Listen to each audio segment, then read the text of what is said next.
On the 4th spot, possible GILAS considerations. Wow, and this is going to be a dandy. Arwind Santos, Calvin Abueva. Yeah, two very interesting guys. Start with Arwind, yeah.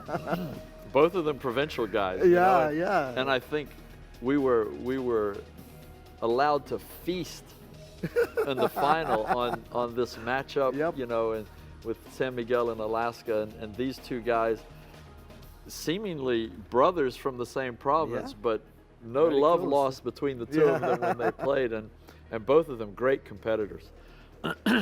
Every coach would love to have a guy like Calvin Abueva. There is no substitute for that energy, that effort, that toughness. You know, he is Dennis Rodman in a 6'2" body. Yep. And any basketball fan knows how much Dennis Rodman meant to those great Chicago Bulls teams. They wouldn't win championships They without probably him. wouldn't. They wouldn't. As great as Jordan was, he probably doesn't get a. He might have been able to do without Pippen, but Yeah. there's no way he could have done without Jordan. Without the ball, yeah. So Calvin Abueva is the X factor, and it's so much of an X because of all the other things he brings to the game as well. And you know, from what I understand, he was much more under control this year. What I Now, saw, oh yeah, yeah. than what he was in the By past. far, yeah. But you know, I would love to have this guy Yep. in a basketball team that I would coach. I would probably also lose even the rest of my hair if I had this guy. But you know, I just think that especially in Asia, can you imagine? Yeah, you know, exactly. Iran having to face this. They don't know what's coming. They don't know where he's coming from. Yep. Korea, you know, China. He would scare. He would frighten the Chinese players. I really believe that. I agree. So, you know, he's a guy that I never thought I'd be looking at because I didn't know anything about him. But I will be looking Then at you Calvin just- very yeah, hard. yeah. Yeah. And you know, he can do a lot of things. He can guard Barami, or he can guard Oshin of Iran. Correct. I mean, wow. And he could guard a guard. Then he can guard a point guard. That's you right. know, he can guard a He guard. could yeah. do many things. How about Arwind?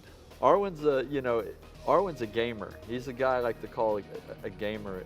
You know, you watch a game of basketball that Arwind plays in, and you think, oh, wow, he hit a few shots. You know, he blocked a shot here, got a couple of rebounds, and you look at the stats. He's got 24, 9, and 3 blocks and 2 assists, and he's all over the stat sheet.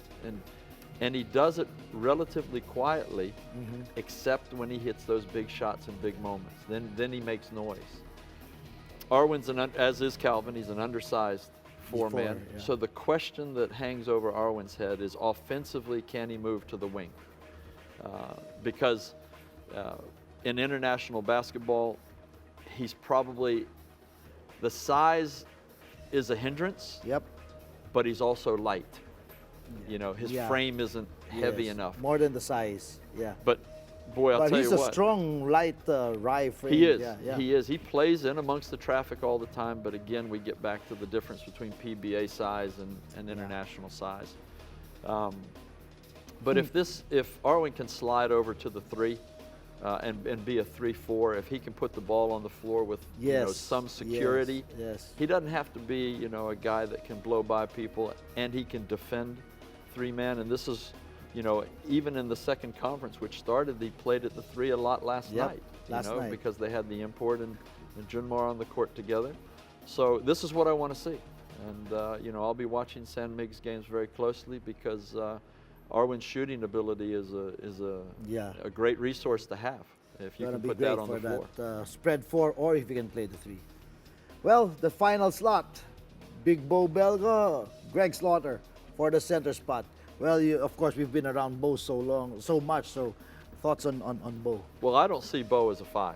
I see him as a 4. Really, he's a spread 4 because he can put the ball on the floor. He's a very good passer at the high post and on the perimeter, and of course he can shoot it. And he's a banger defensively.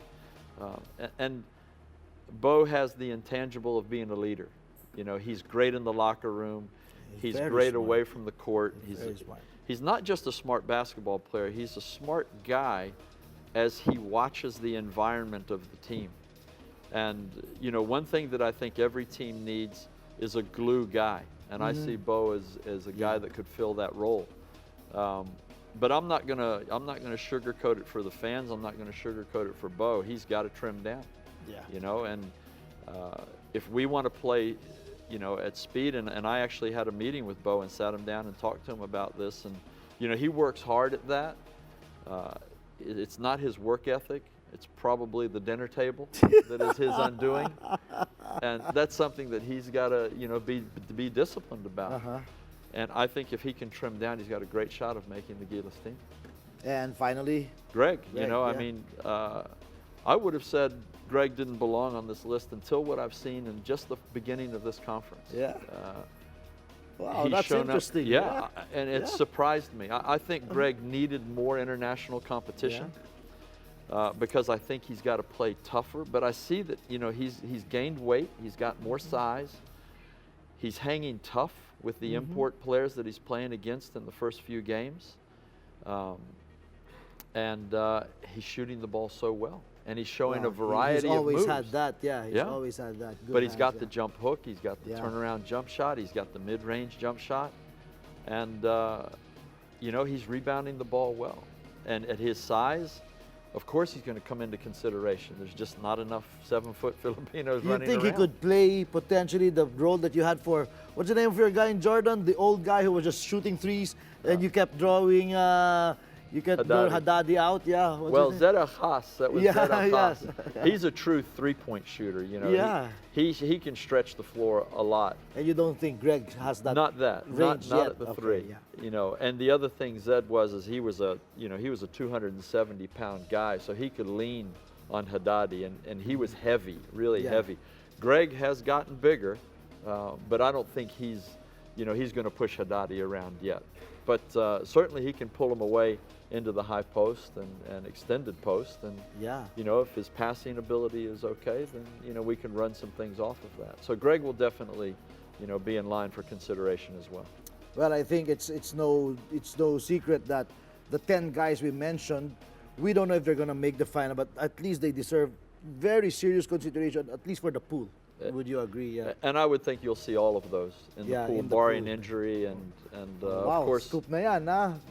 I think that's something nice, yeah. Yeah, I mean, there's a lot of other players, as we know, course, yeah. to consider. Yeah, I think that's important. We're not excluding anybody here. It's just from your Twitter responses, we got those 10 guys. But other than that, Coach, we still have other questions as we start to wind up. But here, Mary Joanne is asking, will you hold tryouts for GILAS, or will the former players be automatically included? No, there's At no least in the automatic inclusions at all. You know, and I put an asterisk next to Junmar's name when I say that. But no, nobody else is automatically in. It won't be a trial. We will select an Yeah. extended team, extended roster. It could be as many as 25 players. It could be as few as Yeah, 17, I 18. believe that we shouldn't limit ourselves to No. a number. We No. just pick a pool, whatever number that comes out. Anybody that, you know, and I will be taking your advice Yeah. on this as well, Coach. Anybody that we believe can make GILAS stronger internationally has to come to be into in the the pool. environment, Correct. and we have to see how they work together. Jeremiah Paul 18 is asking, aside from Blatch, will GILAS 3.0 pool be all PBA players, or will you invite amateur standouts, whether from here or abroad? Well, you know, I was at Ray Parks and Walla.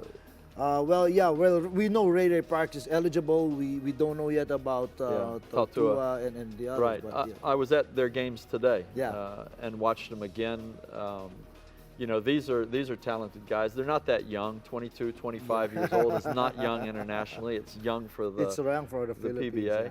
And obviously, we'll be casting the net as far and as wide as we can for any player, again, that we think can come into the environment and potentially make us better. So it's the same thing. We're not limiting ourselves to all PBA. Correct. So we're just getting, you know, as big a pool. I think I know this guy, J.R. Ambrosio. He says, will there be a New Zealand training camp, and can I be a ball boy? I don't think we'll be going to New Zealand Yeah. this year. I have my sights set on going over to Europe if we can for a training camp. Right now, I'd like to think maybe we can get hooked up in Istanbul, Yeah. in Turkey. But that's not confirmed yet. We have invited New Zealand to come. Hopefully Yes. they could come here. Yeah. Yes. Well, our time has gone by too quickly because everybody knows you just speak too much, and you know. But wow, it was a real pleasure to have you here, Coach. Just your final words on Philippine basketball in general, the upcoming GILAS stint. What can the fans look for? Well, first let me say that I'm a totally different person in an interview, and I don't consider this as an interview. Yeah, this is having a chat with a fellow coach and a good correct, friend, yeah. and I really appreciate that opportunity. To the fans, you know, I fully expect as much from you as you expect from me, and I'm sure that's a lot. I expect you will be there in force. You will have your voice to sing out in support of these players that you love. And you know, I'm just gonna try and encourage the players to do what I've watched them do the last few years, and that is give their heart and soul to this team and do that for you. And you know, having said that, GILAS is still a new animal to me, and I really don't have a lot to say about it yet. We're trying to put together a great program of preparation. We'll try to select the best team. We'll try to select the most representative team, and as I said at the initial press conference, I really want the players to feel the weight of the GILAS uniform, because it carries, and you did such a phenomenal job of emphasizing that, it carries so much weight. It carries the hopes and dreams of 100 million people. Yeah. It carries the passion, and it carries the expectations of success. Yeah, well, like we said, you know, it's different. Not everyone gets that opportunity to wear the GILAS or the Philippine name across his chest, and that's just very special. Just like this evening was special, fantastic time talking to my good friend and new GILAS coach, Tab Baldwin. The reason we invited him to be part of GILAS was more than obviously his skills, his experience as an international coach, but one very important thing was he's a great guy, he's a good person, and I think that was very important. And you know, it is my honor to have him come after me, and I cannot see how we're not going to be in the Olympics next year. Thank you for your comments. Thanks for the added pressure, Chot. I really appreciate that. And you know, as you know, we'll do our best. Yeah, and in the end, that's all anybody can ask from us. That's all we have. Thank you, Tab. Thank you, everyone, for watching. They call me Coach. We'll see you again next week.